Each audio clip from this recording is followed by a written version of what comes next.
استغفار کا وظیفہ یہ وہ بابرکت وظیفہ ہے کہ جس کی کثرت کرنے کی برکت سے دعائیں قبول ہوتی ہیں، حاجات اور مرادیں پوری ہوتی ہیں، مشکلات حل ہوتی ہیں۔ وہ کچھ ملتا ہے کہ جس کا بندہ تصور بھی نہیں کر سکتا۔ سنیں گے، سن کر ایمان تازہ ہو جائے گا۔ امام احمد بن حنبل رحمۃ اللہ تعالی علیہ، ایک مرتبہ آپ سفر پر تھے کہ رات کا وقت ہوا، عشاء کی نماز کا وقت تھا، مسجد میں چلے گئے، نماز پڑھی، نماز پڑھنے کے بعد سوچا کہ یہیں قیام کر لوں گا اور صبح ہوتے ہی اپنی ٹریولنگ کو دوبارہ کنٹینیو کروں گا، تو اپنا سفر دوبارہ شروع کر دوں گا۔ تو عشاء کی نماز پڑھنے کے بعد جب نمازی مسجد سے روانہ ہونے لگے اپنے گھروں کو جانے کے لیے، تو جب نمازی چلے گئے تو مسجد کے خادم نے جب دیکھا کہ آپ ہی صرف مسجد میں موجود ہیں، تو وہ آپ کے پاس آیا اور کہنے لگا، حضرت آپ مسجد سے تشریف لے جائیے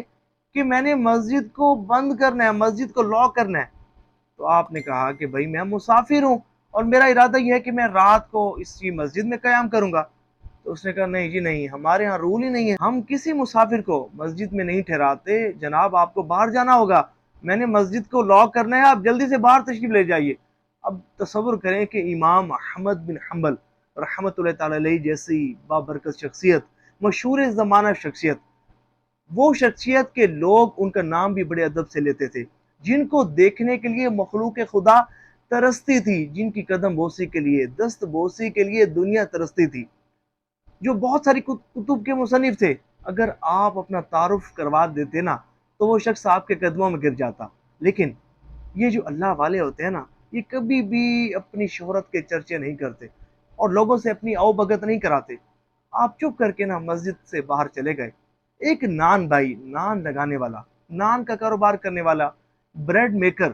وہ آپ کو دیکھ رہا تھا اور یہ منظر سارا دیکھ رہا تھا۔ تو جب اس نے دیکھا کہ ایک شریف النفس بزرگ، جن کے چہرے پر عبادت کا نور ہے، تقوی کا نور ہے، پرہیزگاری کا نور ہے، جن کے چہرے سے پتہ چلتا ہے کہ یہ اللہ کے عابد ہیں، یہ کثرت سے عبادت کرنے والے ہیں، تو وہ شخص آپ کے پاس آیا اور کہنے لگا کہ آپ آج کی رات میرے پاس قیام کیجیے گا، مجھے مہمان نوازی کا شرف عطا فرمائے۔ امام احمد بن حنبل رحمۃ اللہ تعالی علیہ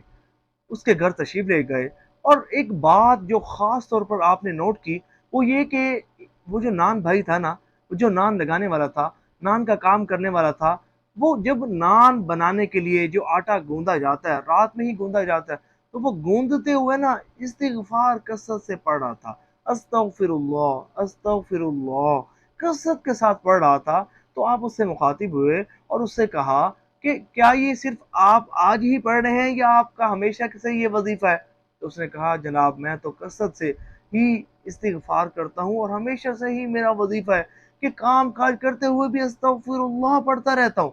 تو حضرت امام احمد بن حنبل رحمۃ اللہ تعالی علیہ نے اس سے کہا کہ بھائی یہ بتاؤ، آپ کو اس وظیفے کی کوئی برکت بھی ملی ہے، کوئی فائدہ بھی آپ کو پہنچا ہے؟ تو اس نے کہا، جی حضرت مجھے اس وظیفے کا بڑا ہی فائدہ پہنچا ہے، الحمدللہ میری ہر حاجت اور مراد غیب سے پوری ہو جاتی ہے، میرے سارے بگڑے کام سمر جاتے ہیں، میرے کام بننا شروع ہو جاتے ہیں، اس وظیفے کی برکت سے رزق میں میرے بڑا اضافہ ہوا ہے، اور کوئی ایسی دعا ہے نہیں کہ جو قبول نہ ہوئی ہو، سوائے ایک دعا کے کہ کافی دنوں سے میرا دل یہ مچل رہا ہے کہ کاش کہ میری حضرت امام احمد بن حنبل رحمۃ اللہ تعالی علیہ سے ملاقات ہو جاتی۔ تو جب حضرت امام احمد بن حنبل رحمۃ اللہ تعالی علیہ نے اس کی بات سنی نا، تو کہا، آؤ لو مجھ سے ملو، میں ہی امام احمد بن حنبل ہوں، اور مجھے ایسا لگتا ہے کہ مجھے گھر سے گھسیٹ کر تمہارے پاس لایا گیا، اللہ اکبر، مجھے ایسا لگتا ہے کہ اسپیشلی تم سے ملنے کے لیے مجھے یہاں لایا گیا ہے، اللہ اکبر۔ تو پتہ چلا یہ جو استغفار کا وظیفہ ہے نا، یہ حاجات اور مرادوں کی تکمیل کا بہترین وظیفہ ہے۔ اور آپ کو پتہ ہے استغفار کرنے کا، یعنی کہ استغفر اللہ پڑھنے کا سب سے بیسٹ وقت کون سا ہے، بہترین وقت کون سا ہے، اور کون سا وہ خاص وقت ہے کہ جس وقت اللہ تعالیٰ فرماتا ہے کہ تم مجھ سے استغفار کرو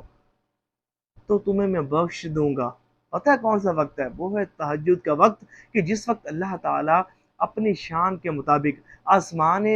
دنیا پر نزول فرماتا ہے اور فرماتا ہے کہ ہے کوئی مجھ سے استغفار کرنے والا